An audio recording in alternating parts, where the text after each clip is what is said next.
Com Raquel, tenho 3 filhos, né? Os mais recentes aí é um casalzinho de gêmeos que chegou, eles estão com 9 meses, estão dormindo bem, nós que não estamos, né? E estão com saúde, graças a Deus. A gente agradece também as orações que a gente compartilhou com vocês, aí a luta que a gente passou com eles, né, na UTI, 46 dias de intubação e tudo mais, e o Senhor deu muita graça aí, especialmente para minha esposa nessas minhas saídas, quando fica com eles sozinha, né? Mas sem mais delongas, foi pedido para que eu falasse com vocês aqui sobre teologia do culto, né? E nós vamos fazer isso em 2 blocos. Já vou dar o spoiler para vocês, o que eu pensei aqui com relação a essas aulas. A proposta que o Léo pediu fosse que fosse mais aula hoje e amanhã pregação.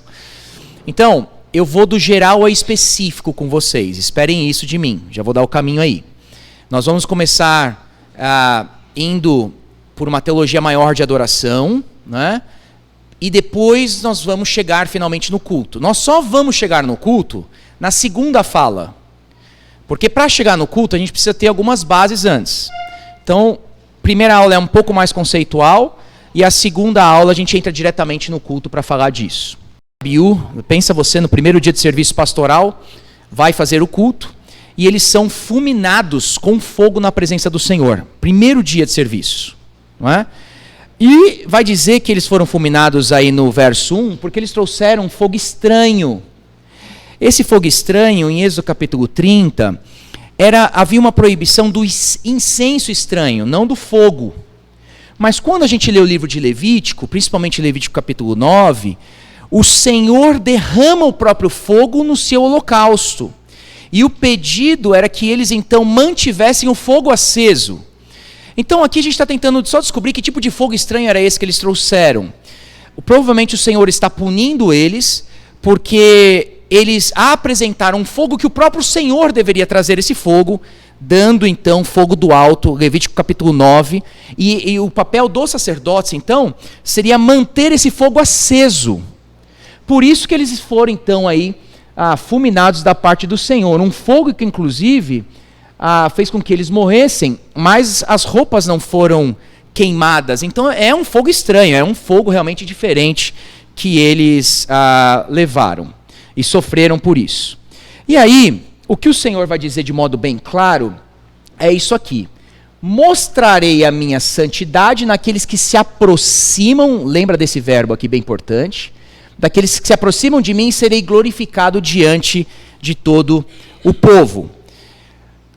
Toda vez que o povo de Deus se aproxima dele, Deus vai se mostrar santo e Deus vai se mostrar o quanto ele é glorioso. Essa é a lição do texto.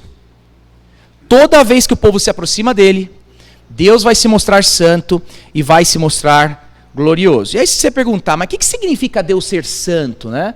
Em linhas gerais, quando a gente fala da santidade de Deus, nós estamos falando do seu valor infinito. Essa augusta santidade dele o torna distinto de toda a criação. Por isso que Agostinho vai dizer, inclusive, que os anjos estão mais perto, né, do verme do que do próprio Deus. Por quê? Porque o anjo é tão criatura quanto um verme. Deus é o único ser autoexistente em si mesmo. E aí, quando está falando então de Deus santo, os textos bíblicos que a gente tem, vai dizer, né? Quem entre os deuses é semelhante a ti, Senhor? Quem é semelhante a ti? Majestoso em santidade.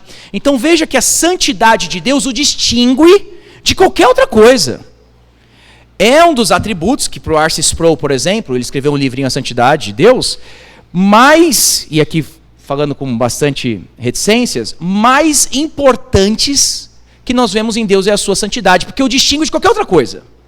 A tal ponto dos anjos cobrirem as suas faces, né, se prostrarem constantemente, por não suportar essa santidade.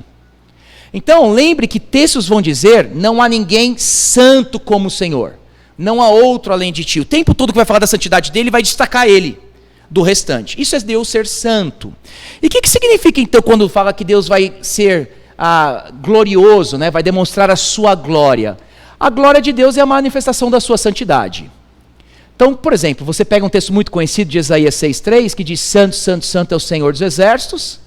toda a terra está cheia da sua glória. Veja a ligação de glória com santidade.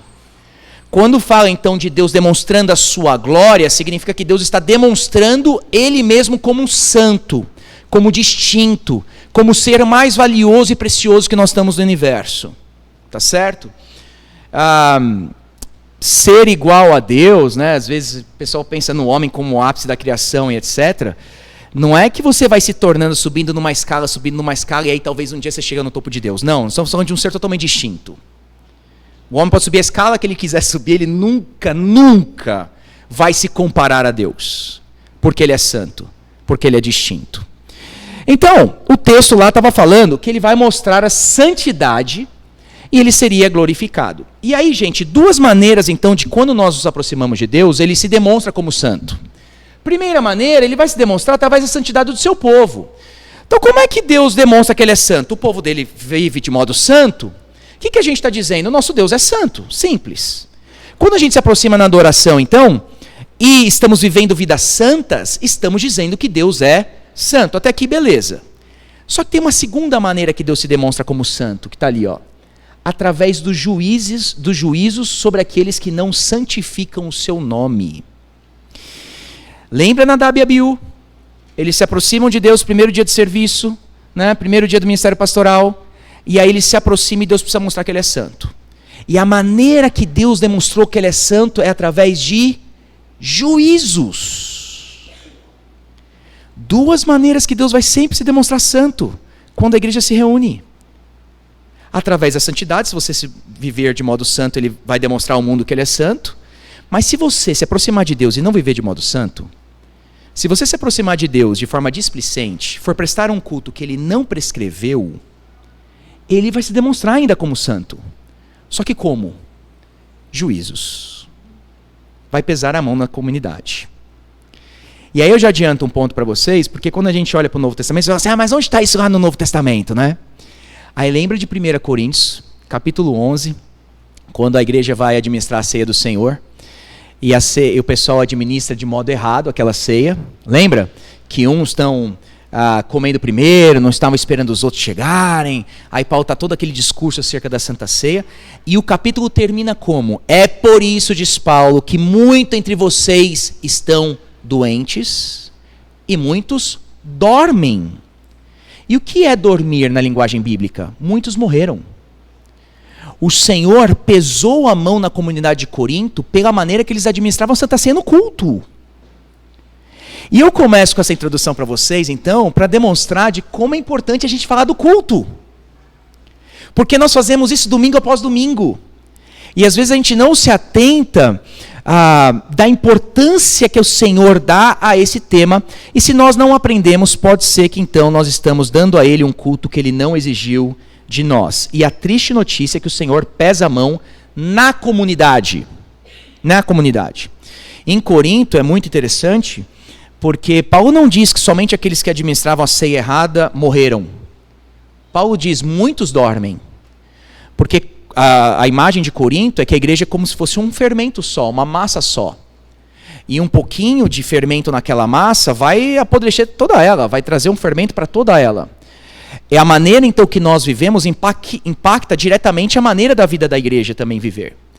Então, é muito interessante nós nos vermos assim, pactuados, aliançados, o Senhor nos vê como um único povo, e quando uns vivem no meio da igreja de uma maneira que não é devida e se aproxima do Senhor de modo indevido, o Senhor pode pesar a mão em toda a comunidade. Só um exemplo bíblico da importância de falarmos do culto, E por isso que eu comecei aí com a ideia de Nadab e Abiú. E aqui é interessante falar que Arão se calou, porque ele reconhece que a glória de Deus é mais importante do que a vida dos seus próprios filhos. Porque Moisés chega para ele e diz, o Senhor disse que ele vai ser sempre santificado e vai demonstrar a sua glória quando o povo se aproxima. E aí, esse é o papel do sacerdote, reconhecer que a glória de Deus está acima realmente do valor da vida do filho, inclusive. E é por isso que ele se cala. A expressão no hebraico significa que o coração dele parou. Mas parou em que sentido? Parou de murmurar. Parou de reclamar, parou de questionar. Deus é santo, ele vai se demonstrar como santo, ele vai sempre glorificar o seu nome, e nós que entendemos o valor infinito desse Deus, devemos realmente, chega, não tem diálogo aqui. Ele é glorioso e ele é de fato santo. Nesse sentido que o coração dele então para. E aí as 3 liçõezinhas que nós temos então desse exemplo da importância da adoração, é que na adoração a Deus há uma aproximação dele, né? Lembra que a frase de Moisés é aqueles que se aproximam de mim. Então quando a gente está falando de culto, adoração, nós estamos falando de aproximação, não é? Quando nos aproximamos de Deus, desculpa o D minúsculo ali, devemos ter o cuidado de santificar-lhe o nome.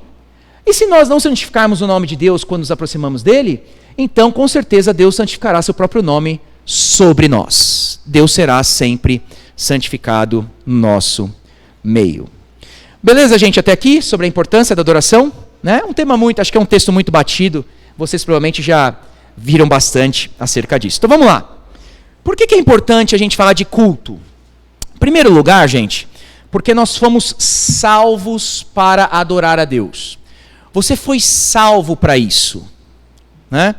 O alvo da sua redenção, o objetivo da sua redenção é a adoração. O propósito da redenção é a adoração. Deus te salvou para você fazer o que você faz domingo após domingo. Tanto é verdade que você vai passar a eternidade toda fazendo isso. Quem não gosta do culto aqui de domingo após domingo vai ter dificuldade com o céu. Porque é isso que você vai passar fazendo por toda a eternidade. O que nós temos aqui então é um tipo de trailer, uma antessala do que passaremos por toda a eternidade fazendo. E aí, de onde que nós temos ideias, né, de que nós somos salvos para adorar a Deus? Nós temos isso no Antigo Testamento muito claro. Lá quando Moisés vai libertar o povo de Deus, qual era a ênfase, né, a tônica no livro de Êxodo, do pedido de Deus libertar o seu povo? Deixa meu povo ir para quê? Lembra? Para que me preste culto. Então, qual a razão da redenção? Qual o propósito da redenção? O propósito da redenção é o culto. Por isso que a gente fala que o êxodo existe por causa do Sinai. O êxodo existe por causa do pé do monte. Para o povo ser liberto, para Deus se demonstrar totalmente glorioso no pé do monte, é por isso que o livro de Êxodo existe. Às vezes a gente pensa que o livro do Êxodo, o clímax do Êxodo, está nas 10 pragas, por exemplo. Né? Está no poder de Deus ali sobre Faraó. Mas não. O clímax do livro do Êxodo está no pé do Monte Sinai. Tanto é que Êxodo gasta 20 capítulos no pé do monte. É onde gasta a maior parte do livro, exatamente descrevendo o culto do povo de Israel no pé do monte. Lembrem disso. A adoração custa tão caro para Deus que ele falou, eu preciso libertar meu povo porque meu povo não está mais me adorando. E é por isso que a gente fala então que o propósito da redenção é a adoração. Você foi salvo para adorar. Você foi salvo para cultuar. Gente, eu sei que eu estou aqui vomitando teoria no início, mas começa a entrar realmente isso na sua consciência, para você ver como você vai enxergar o seu domingo a partir disso. Você acordando de manhã, com aquela certeza de, peraí, Deus me salvou para esse dia. Deus me salvou para momentos assim com a minha igreja local. Sua esposa não vai ter que ficar implorando para você vir para o culto. Não é? Quando seus filhos entendem isso, você também não vai ter que ficar implorando para seus filhos ir para o culto. Você não resiste não estar no culto. Porque sua consciência foi tocada por essa noção de que Deus me salvou para isso. Tem uma escritora, e eu gosto muito dela, ela chama Carmen Joy Imes. Ela escreveu um livro que não foi traduzido para o português, que chama Bearing God's Name, carregando o nome de Deus, é sobre o 3º mandamento. E ela traz uma ideia que eu acho que é muito interessante, que às vezes a gente perde de vista, de que o Sinai, aqui é o Monte Sinai, não é só o clímax do livro do Êxodo. O Sinai é o clímax do Pentateuco. Lembra o Pentateuco? São aqueles 5 primeiros livros que a gente tem. E aí ela vai demonstrar, por isso você tem aqui a montanha é o clímax, né? E aí você tem Gênesis, Êxodo, Levítico, Números e Deuteronômio. E a ideia dela, paralela que ela traz, é aqui a pintura, né, de Da Vinci, da Última Ceia, que você tem Cristo no meio, não é? 6 apóstolos de um lado. Engraçado que está todo mundo do mesmo lado da mesa, né? Ninguém está sentado desse lado aqui, não sei porquê. Mas você tem 6 apóstolos de um lado, não é isso? 6 apóstolos do outro, então há uma simetria. Da Vinci está querendo comunicar algo com essa simetria, não é isso? Você tem linhas perpendiculares aqui em cima, ó, que também Cristo está no meio praticamente de uma linha. Você tem 4 portas de um lado e 4 portas do outro, 3 janelas lá no fundo, sendo que Cristo está no meio. O que Da Vinci está apontando com essa simetria toda, paralelismo todo? Cristo é o centro do quadro, não é isso? Artistas trabalham com essas ideias, às vezes na tela, e essas imagens que seu olho vai fixar, principalmente quando você bater aí, mesmo sem saber isso tudo, você vai olhar para Cristo. Porque o quadro te levou a olhar para Cristo. E o que essa escritora teóloga vai dizer é que a maneira que o Pentateuco foi desenhado é para apontar o clímax como Sinai também. Se nós lêssemos como os hebreus leriam o Pentateuco, provavelmente a gente chegaria a essa conclusão de, opa, tem umas linhas aqui também, tem uma simetria que está apontando para o Sinai. E aí, tipo assim, mas aonde vem essa ideia? Ela vai mostrar então os eventos que são paralelos antes do Sinai e pós-Sinai. Só um exemplo para vocês. Na narrativa no Pentateuco, a palavrinha deserto aparece 7 vezes antes do Sinai e 7 vezes depois do Sinai. Antes do Sinai, você tem a narrativa de o povo de Deus batendo na rocha para beber da água e o maná caindo. Depois do Sinai, lá em Números, você também vai ter uma narrativa de bater na rocha para vir a água e o maná também caindo. E aí quando você começar a ler e ver que as histórias estão se repetindo, o pintor dessas histórias, Moisés, estava querendo comunicar algo para nós. De que de fato o Sinai é o clímax. Eles trabalharam com paralelismos, Moisés trabalhou com paralelismos, para apontar para nós que o Sinai então é o clímax do Pentateuco. Gente, mais uma vez, tentando mostrar de como a adoração a Deus aqui conta no Antigo Testamento. De como o culto é extremamente importante no Antigo Testamento. E aí, seguindo com vocês, nós temos essa ideia também da adoração nós sendo salvos, né, para o culto no Novo Testamento. Se você perguntar, mas onde que isso está no Novo Testamento? Quando você lê a carta de Paulo aos Efésios, ele vai dizer que nós fomos salvos, adotados, predestinados e tudo mais que envolve a salvação para o louvor da sua glória. Mais uma vez, tanto o Antigo Testamento quanto o Novo Testamento falando que nós somos salvos para o louvor da sua glória. A minha tese aqui está sendo com vocês, então, de que nós fomos, de fato, a frase... O propósito da redenção é adoração. Então, quando a gente fala da importância do culto, você foi salvo em primeiro lugar para o culto.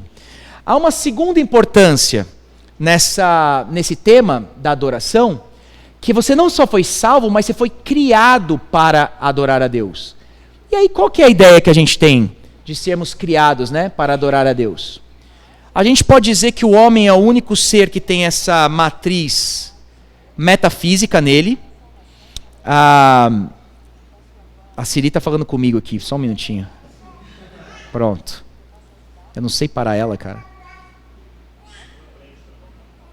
Ok. O homem tem essa matriz metafísica, não é? Ele é criado como um ser relacional. Ele é criado com esse desejo de voltar-se para Deus. E aí a gente diz que o desejo é a própria essência do homem.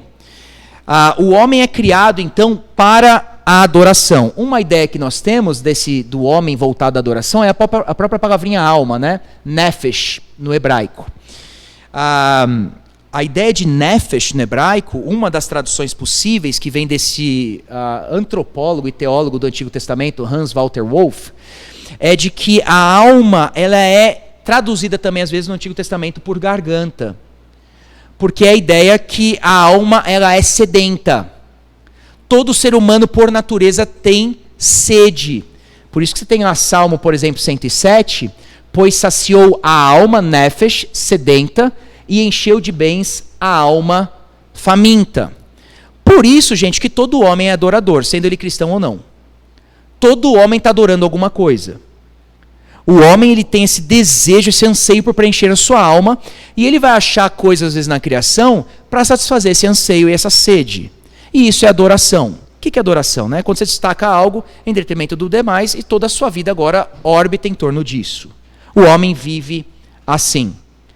Tem um novelista, né, americano já falecido, vocês devem conhecer ele, David Foster Wallace, e ele diz algo muito interessante, de que quando a gente adora algum ídolo, na verdade, esse ídolo vai comer a gente vivo. E essa é a essência do homem. Por exemplo, ele vai dar exemplos aqui. Se você adorar o dinheiro e a posse, como se nele encontrasse o real significado na vida, você jamais terá o suficiente, jamais terá o bastante. Essa é a verdade. Adore o seu próprio corpo, beleza e sedução sexual, e você se sentirá sempre feio. E quando o tempo e a idade começar a aparecer, morrerá 1 milhão de mortes antes de ser finalmente levado. Em certo nível, todos nós já sabemos disso. Tem sido codificado na forma de mitos, provérbios, clichês, lugares comuns, ditados e parábolas. O esqueleto de todo grande conto. Ponto. O segredo é manter a verdade exposta na consciência diária. Adore o poder. Você se sentirá fraco e temeroso, precisando sempre de mais poder. Adore o seu intelecto e será visto como alguém inteligente. Acaba se sentindo estúpido, uma fraude, sempre prestes a ser desmascarado. O lado insidioso nessas formas de adoração não é que sejam más ou pecaminosas, mas o fato de serem inconsistentes. E aí ele vai seguir dando por que os homens adoram essas coisas e como esses ídolos nos devoram. E essa é a ideia. O homem, por ser uma alma sedenta, ele acaba adorando outras coisas e ele acaba sendo destruído por esses ídolos. Ainda sobre a importância do culto com vocês, adorar a Deus é algo agradável, né? Nós sabemos disso. O salmista vai dizer que é bom e amável cantar louvores a Deus. Então, gente, uma das razões por que nós prestamos culto é porque dá prazer. Simples assim. E é por isso que é importante, então, nós cultuarmos a Deus.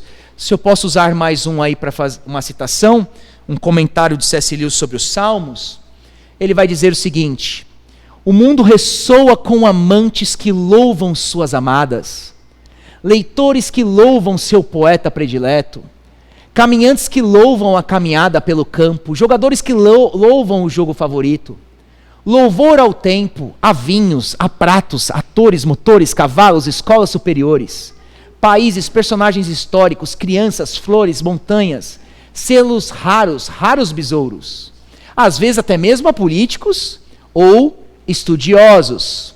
E aí eu termino só na última frase aqui, negrito, com vocês. Olha só, acho que nos deleitamos no louvor daquilo que gostamos, porque o louvor, olha só, não apenas expressa, como também completa o prazer. Gente, quando nós estamos cultuando a Deus, nós estamos demonstrando prazer nele, mas à medida que nós demonstramos o nosso prazer nele, nós estamos sentindo prazer. É isso que C.S. Lewis está dizendo. E o que ele está dizendo é que nós fazemos isso com o tempo todo com várias questões da criação, né? O exemplo que eu gosto de usar é com o Corinthians. Todo mundo aqui é torcedor do Corinthians, óbvio. Né? Aliás, o Léo ontem me levou para ver a sala do troféu do Atlético Mineiro, né? Como... Muito bonita a sala, né, Léo? Muito bonita.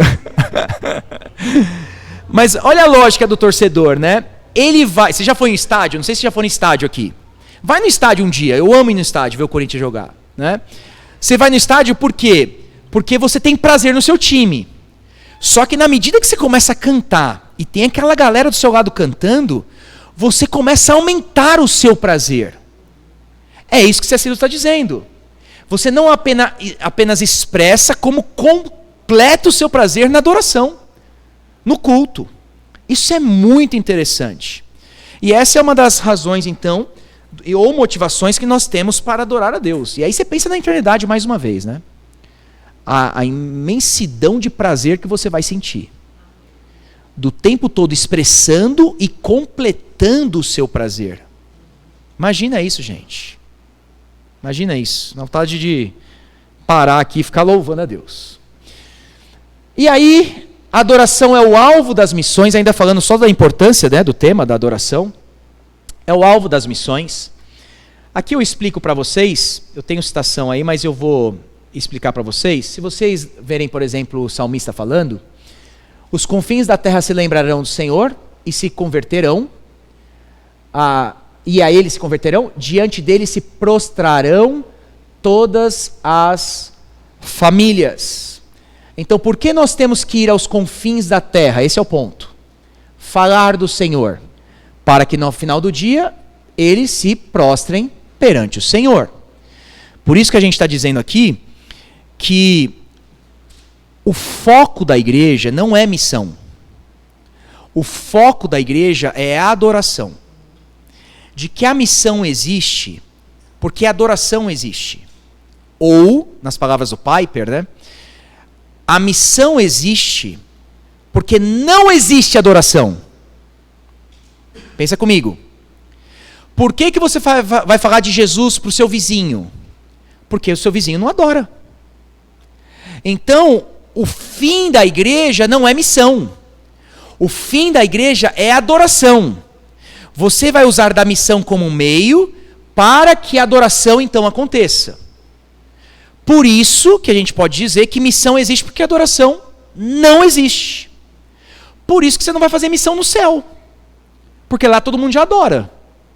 Então você não tem mais que fazer missão. Missão é temporária.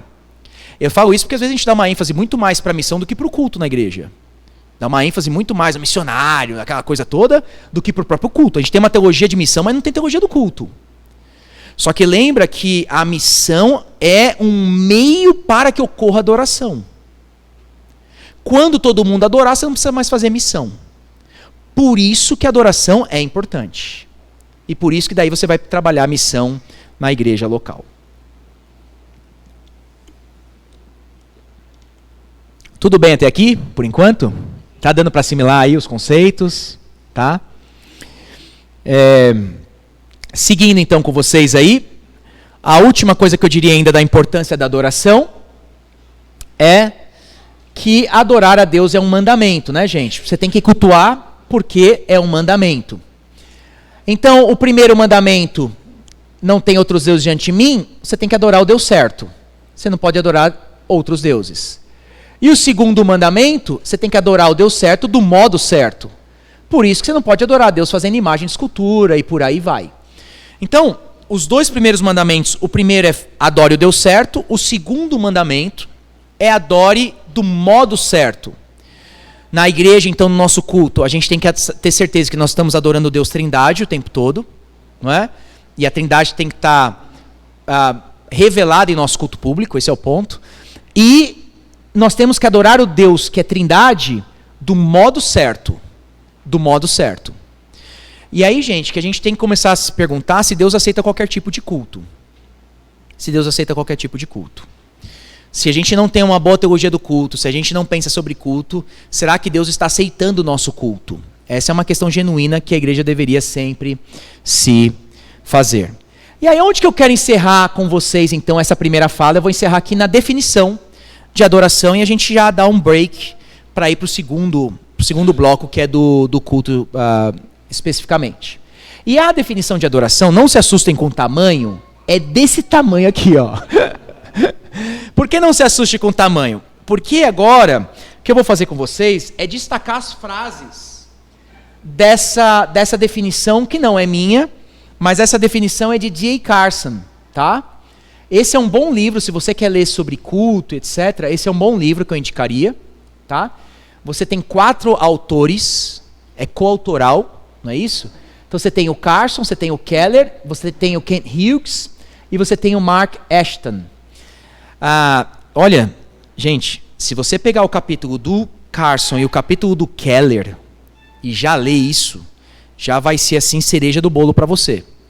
Porque o que o Carson vai fazer? Ele vai dar a teologia bíblica da adoração, que é isso aí que está aí, a definição dele. E o Keller vai trazer a contextualização da adoração. Muito legal. Então os dois se complementam. Mas aí vamos seguir aí na definição então que nós temos do Carson com relação à adoração. E é onde eu vou encerrar com vocês. Aguenta só mais um pouquinho aí a questão teórica ainda. Ó, o que ele começa dizendo é a adoração é a resposta adequada de todos os seres morais sensíveis a Deus.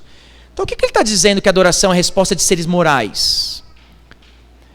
Um ser que não é moral não adora. Esse é o ponto. Uma pedra não adora a Deus. Um falcão não adora a Deus. Um besouro não adora a Deus. Tá certo? Então, quando a gente está falando do culto, da adoração, isso pertence aos seres morais. Mas também não é só os homens que adoram. Os anjos são seres morais. Então, tanto homens quanto anjos, seres morais, adoram a Deus e são sensíveis a eles, né? Na ideia de que há uma consciência disso que eles estão fazendo. Esse é o primeiro ponto que ele dá, olhando para a Bíblia e toda a historinha da adoração que ele encontra na Bíblia. A segunda coisa que ele vai dizer é uma resposta adequada. É resposta adequada porque Deus é criador, e aí por vezes vai dizer que nós temos que adorar a Deus porque Ele é nosso criador. Adorem a Deus na beleza da sua santidade, então nós temos que adorar porque Deus é santo. Por isso que é uma resposta adequada a quem Deus é. Isso que ele está dizendo ali em cima. A outra coisa que ele vai dizer é atribuindo de maneira agradável toda a honra e valor ao seu Deus Criador, porque Ele é digno. Ele é digno. E aí, gente, o que conta então na adoração é o objeto dela. E o objeto da adoração é o próprio Deus. Por isso que todo culto é belo. Tenham vocês uma igreja bonita ou não. Se a igreja se reunisse debaixo de uma árvore, mas adorando o Deus que é digno, o que torna bela a nossa adoração é o objeto da adoração. Por isso que todo culto vale a pena. Todo culto vale a pena. Porque Deus vale a pena. É isso que Carson está querendo dizer nessa definição dele. E aí, aqui eu poderia gastar tempo com vocês, porque por vezes nós nos perdemos em questões secundárias. Eu sou fã da estética, sou mesmo. Eu acho que a igreja, já falamos disso lá na imersão, né? A igreja tem que pensar na sua estética o tempo todo. Mas a igreja não pode priorizar no culto a estética em detrimento do objeto da adoração. Esse é o ponto. Seja estética musical, seja estética física, seja estética de vestimenta, seja o que for, isso é importante, mas tem que ter um papel secundário. Só que, então, a igreja precisa entender que Deus é o objeto mais valioso. E aí a igreja tem que começar a se perguntar, como que eu vou demonstrar no meu culto que Deus vale mais a pena do que qualquer outra coisa no culto? Aí eu diria da necessidade que nós temos de instruir o nosso povo o tempo inteiro do valor que Deus tem. Porque senão o povo vai chegar para adorar a Deus, mas sem entender o valor que Ele tem. Mas essa é toda a ideia que a gente tira aí dessa frase que o Carson está trabalhando. Neste lado da queda, a adoração humana responde adequadamente às provisões redentoras que Deus proporcionou graciosamente. Vou pular essa parte para não cansá-los. Enquanto toda adoração é verdadeira, é centrada em Deus. Olha agora. A adoração cristã não é menos centrada em Cristo. Gente, nós não podemos, então, no nosso culto, falar genericamente acerca de Deus. Nós precisamos, no nosso culto, demonstrar que o culto é cristocêntrico. E a pergunta é como? Como? Porque se você só mencionar Deus de modo vago, esse culto ele também pertence a outras religiões. Inclusive judaísmo e outras que também adoram a Deus. Só que o que o Carson está dizendo é que a nossa adoração ela não pode ser menos centrada em Cristo. E aí é que eu diria que todos os elementos da nossa liturgia, o que é isso? A abertura, daquele que vai abrir o culto, aquele que vai ler a palavra inicial, eu não sei como é a liturgia de vocês, estou chutando aqui um modelo, não é? Aquele que vai fazer uma oração, aí a gente vai falar de confissão de pecados, a gente vai falar de oferta, onde entra o evangelho em todos esses elementos. A gente não pode depender da centralidade a Cristo somente no momento da pregação. Porque parece que daí o nosso culto não está centrado em Cristo. E de que nós podemos nos aproximar de Deus Pai, pensando aqui em Efésios 2,18, sem ter o acesso a Cristo. Então veja de que como a igreja tem que entender, isso vai ter que entrar na nossa forma litúrgica, etc., de como a gente adora a Deus mediante o Filho. E isso precisa ser verbalizado durante todo o culto. Senhor, te adoramos nessa manhã, vamos prestar o seu culto, mas muito obrigado porque fazemos isso em nome de Jesus. Já fez. Vai falar da oferta, Senhor, muito obrigado por todas as dádivas que o Senhor nos deu, mas acima de tudo pelo Evangelho. Porque Cristo morreu por nós, Ele é a maior dádiva. Cristo o tempo todo. Vai orar por perdão de pecados, né? Não precisa nem falar que Cristo tem que ser citado, né? Ou seja, tudo, gente, Cristo tem que realmente permear toda a nossa liturgia. Isso é o que distingue a adoração cristã. Isso é o que distingue o culto cristão. Então, muito cuidado, igreja. Né? Eu não sei como vocês cultuam, estou só dando aqui pontos para a gente pensar. Sempre muito cuidado com isso, se atentem a isso. Do evangelho está do início ao fim, não só na pregação. Bom, se não tiver na pregação, ferrou. Fechem as portas, vamos para outro lado aí, né?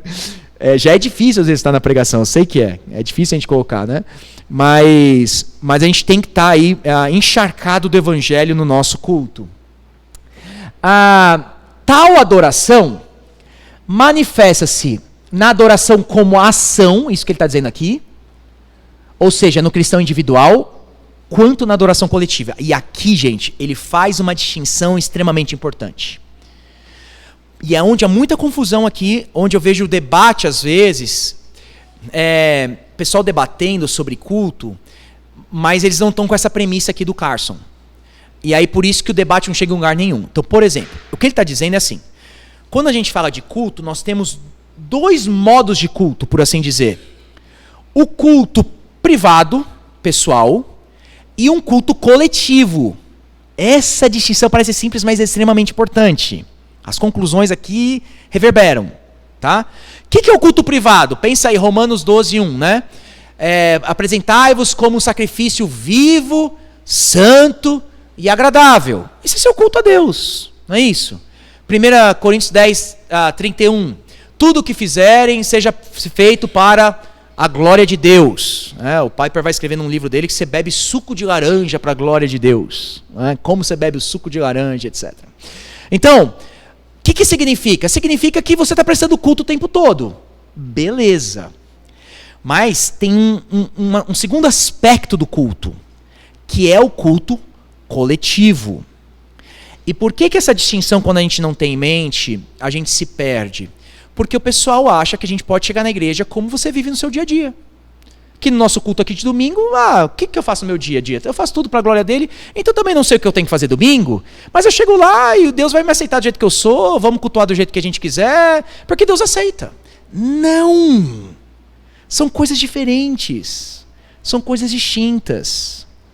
Eu diria que, por exemplo, você pode glorificar a Deus no seu dia a dia, no seu trabalho, na sua escola, mas você não tem uma cartilha de liturgia no seu trabalho como você glorifica a Deus. No culto público é diferente. Você tem uma cartilha, eu diria. Você tem uma prescrição bíblica do que é esperado que aconteça no culto público. E aí que às vezes o debate, eles vão entrar no debate de como deve ser o culto. Não, mas o culto é todo dia. Deus aceita a nossa vida. A gente já glorifica a Deus com ela. Eles só não estão fazendo essa distinção importante. De que são coisas distintas. Por exemplo, a Bíblia também fala do culto familiar. Não é? E quando fala do culto familiar, você tem que aplicar a liturgia do culto público dentro da sua casa, por exemplo? A Bíblia prescreveu essa liturgia para a sua casa?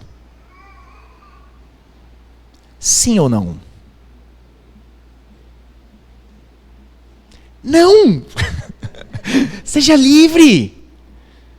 Tem lá falando que na sua casa você tem que primeiro você tem que ter o elemento da leitura bíblica, depois você tem que ter o elemento do cântico, depois o elemento da oferta, o elemento da confissão. Não tem isso. Não tem.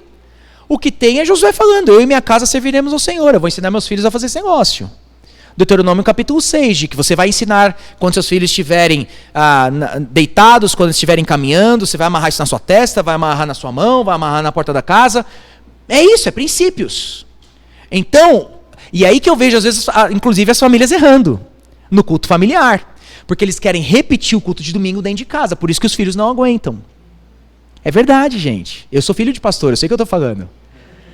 Do pai pegar e querer fazer o culto de 1 hora dentro de casa com o filho, às vezes que é adolescente, e não é nem legal. né? Não é nem didático, não instrui nada, mas é nosso culto. Mas não entendeu essa distinção importante. Culto privado é uma coisa, culto familiar é outra coisa, culto da igreja é outra coisa. E aqui a gente está falando do culto da igreja. E aí sim, façam culto dentro da casa de vocês. Essa responsabilidade recai principalmente aos maridos. Né? Aqui não é sobre culto familiar, mas é importante que nós tenhamos esses momentos em família juntos, buscando o Senhor dentro da nossa casa, e sejam livres na liturgia aí. Eu poderia dar dicas, mas há muita liberdade sobre isso daí. Então ele faz essa distinção importante. E aí ele termina, onde eu termino com vocês, dizendo que na adoração oferecida no corpo de cristãos, olha só, os quais se esforçam em aliar, olha agora, ó, todas as formas de sua devota atribuição de todo valor a Deus, com toda a pompa de mandamentos. O que ele está dizendo? Eu vou resumir. Que na adoração do corpo de cristão, nós temos mandamentos. Nós temos que seguir uma pompa de mandamentos. A tradução em português não é boa. Da nova aliança. E exemplos, ou seja, ou mandamentos ou exemplos, que levam ao cumprimento as glórias da revelação presente e a antecipação e a consumação. O que ele está dizendo, e é onde eu termino com vocês, é que nesse culto que pertence ao corpo de cristãos, nós temos mandamentos e exemplos bíblicos que devemos seguir. E aí que eu vou terminar agora, próxima fala, entrar com vocês. Que mandamentos são esses? O que devemos seguir? Como seguimos? Né? Ok, deu para respirar um pouco aí? Léo, o que eu faço? Encerro.